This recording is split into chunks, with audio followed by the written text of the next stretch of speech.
Hello guys! Hello! This is for Sagittarius. Welcome dito sa aking channel, Kapalaran na 888 Sagittarius. Alamin natin Sagittarius kung anong messages, vibration, gabay, energy para sa inyong lahat. This is general reading. I hope na makuha mo yung energy, Sagittarius. Okay, Sagittarius, number 4, number 10. Pwede ito ay tungkol sa love life, pwede din tungkol ito sa trabaho. Maybe there's someone here na nag-aantay ng love offer, wedding proposal, engagement, parang ganon. Or there's someone here na nag-aantay siya ng attention mo, ng tawag mo, ng text mo, or ng confirmation galing sa'yo. Or maybe ikaw yan, nag-aantay kayo ng oras or panahon, nag-iipon ng pera para sa pagpapakasal, pagpapatayo ng bahay, pagta-travel, or kung anong bagay.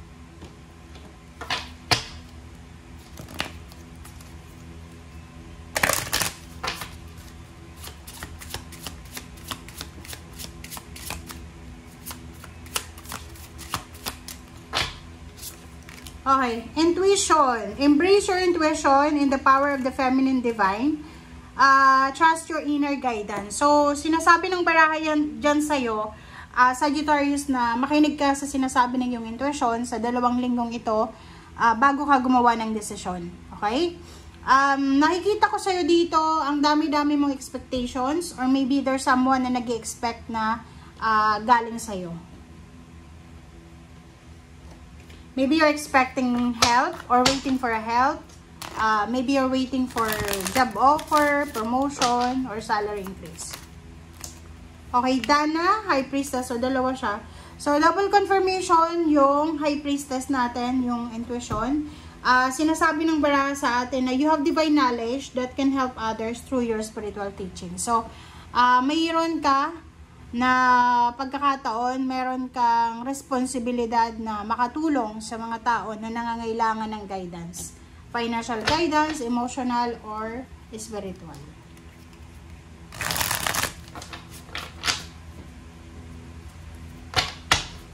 This is for Sagittarius.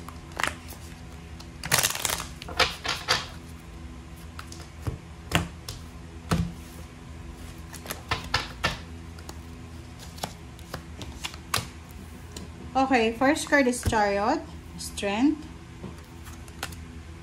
2 of Cups, and 9 of Pentacles. Wow!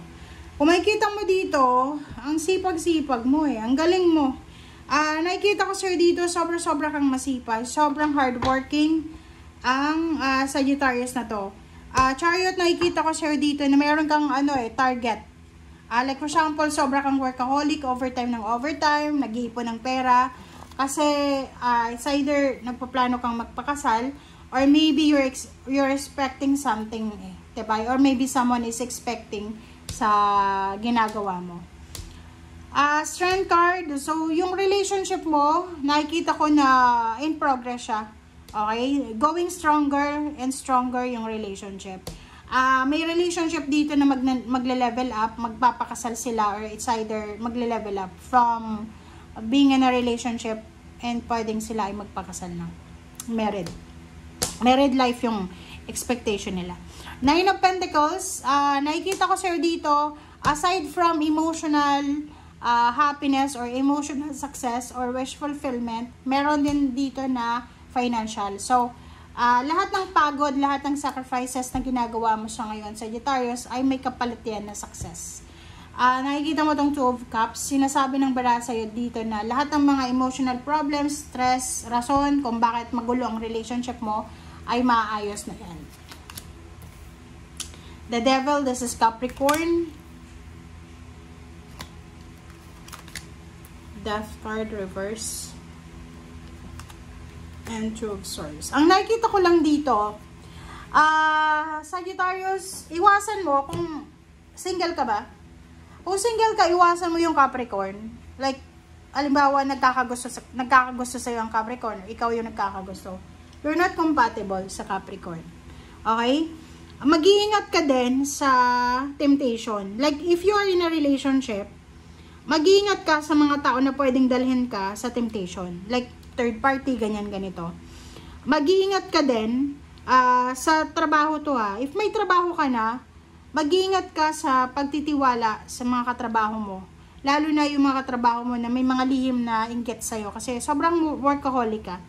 Queen of Wands, nakikita ko sa'yo dito na papunta ka na doon sa emotional freedom. Kumbaga, halimbawa, for several years or months na medyo nagkakaroon ka ng mga problema emotionally, ngayon masasettle mo na siya, papunta ka na doon sa peace of mind.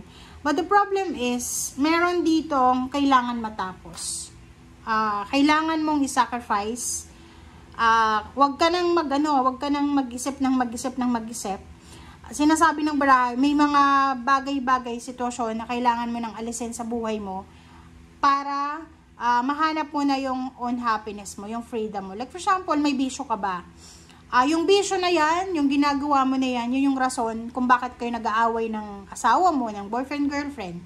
Kailangan mo nang alisin yan totally para maayos na yung situation nyo, emotionally.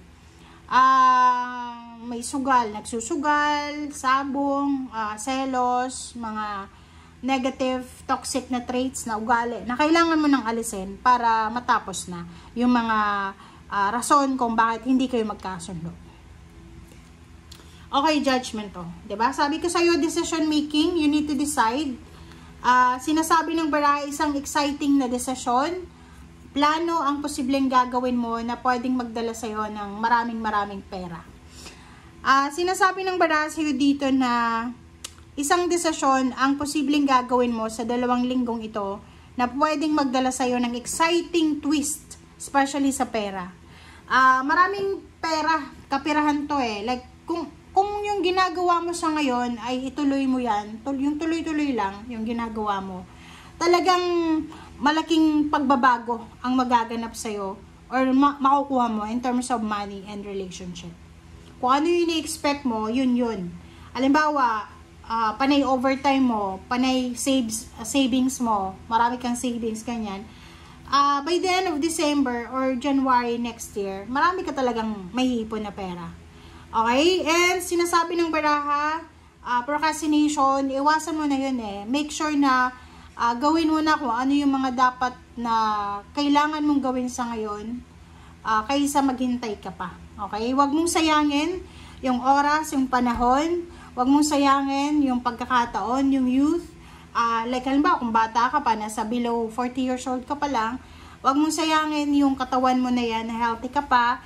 Pwede ka pang magkapagtrabaho, pwede mo pang gawin kung ano yung mga dapat mong gawin. And stay away from temptation. Emotional temptation, third party, bisyo, lahat ng klase na pwedeng temptation na makasira sa pamilya mo, sa health mo, sa well-being mo.